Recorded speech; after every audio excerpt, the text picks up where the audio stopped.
Hello বন্ধুরা, আশা করি সকলে ভালো আছেন।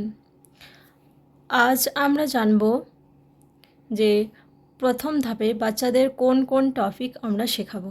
অনেকেই জিজ্ঞাসা করেন যে কোনটার পর কোনটা আমরা বাচ্চাদেরকে শেখাবো। তো প্রথম ধাপে আমরা যে 5টি টপিক বাচ্চাদেরকে শেখাবো খুব ভালো করে, সেগুলি নিয়ে আমি বলবো।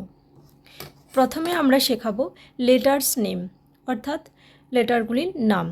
লেটারগুলির নাম বলতে পারতে হবে, লেটারগুলিকে চিনতে পারতে হবে এবং লেটারগুলিকে লিখতে পারতে হবে। ভালোভাবে লেটারগুলির নাম শিখে গেলে তারপর আমরা শেখাবো ভাওয়েল, কনসোনেন্ট এবং সেমি ভাওয়েল, অর্থাৎ ভাওয়েলগুলিকে তারা চিনতে পারছে, কনসোনেন্টগুলিকে তারা ভাওয়েলের থেকে আলাদা করতে পারছে। এই কাজটি আমরা খুব ভালোভাবে শেখাবো এবং বিভিন্ন ওয়ার্কশিট দিয়েও আমরা এই কাজটি তাদেরকে করাবো। তারপর আমরা বাচ্চাদেরকে শেখাবো লেটার্স সাউন্ড, অর্থাৎ প্রতিটি লেটার যে পার্টিকুলার সাউন্ড তৈরি করে সেই সাউন্ডগুলি।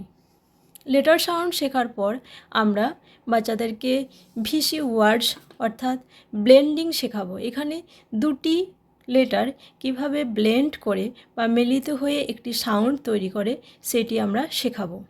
সিভি ওয়ার্ডসটা আমরা পরে শেখাবো, কারণ এখানে লং ভাওয়েল আর শর্ট ভাওয়েল গুলিয়ে ফেলতে পারে। এই 4টি টপিক শেখানোর পর আমরা সিলেবল শেখাতে পারতাম, কিন্তু শেখাবো না, কারণ এটি একটু বড় টপিক। আমরা যেহেতু ভিসি ওয়ার্ডস ব্লেন্ডিং করতে পারবে বাচ্চারা, তারপর আমরা সিভিসি শর্ট ভাওয়েলগুলি বাচ্চাদেরকে শেখাবো এবং এই 5টি টপিক আমরা খুব ভালোভাবে বাচ্চাদেরকে শিখিয়ে ফেলবো।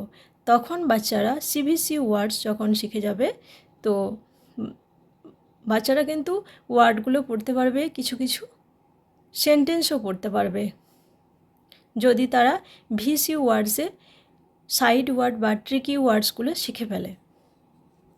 এই 5টি টপিক শেখার পর আমরা পরের ধাপে যে টপিকগুলি শেখাবো সেগুলি নিয়ে বলবো।